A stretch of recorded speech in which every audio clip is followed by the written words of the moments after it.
We didn't discover it or invent it, of course, but it works. Just being outside makes you feel better. Reminds me that I'm just a little speck in this huge world. Just puts a smile on my face. I started Live by Living in 2008.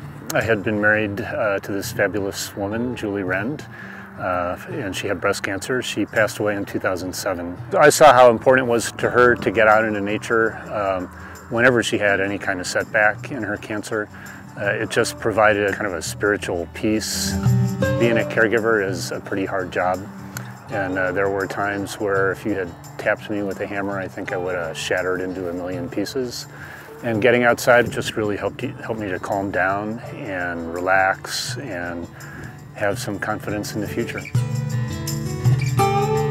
After she died, I decided that I would like to try to share the benefits that she and I had gotten from being outside and the ways it helped us deal with the whole cancer journey. So that's why I started Live by Living. I am out here on a Live by Living hike with some of my best friends in Denver. What we do basically is connect cancer survivors and their caregivers with nature and with one another. It's a whole new network of support that Live by Living's helped me build. It's been awesome.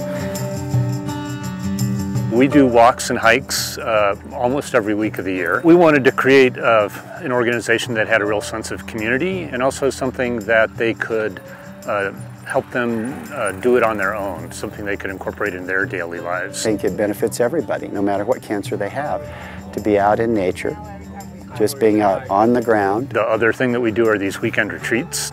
And that's kind of the capstone experience. 2 nights, 3 days. They're at the 10th Mountain Huts. Hut is really a misnomer. They're beautiful log cabins. People who come on the retreat, they might still be in treatment. They might have just finished treatment. They might have had cancer 20 years ago. And of course, the retreats are also open for caregivers.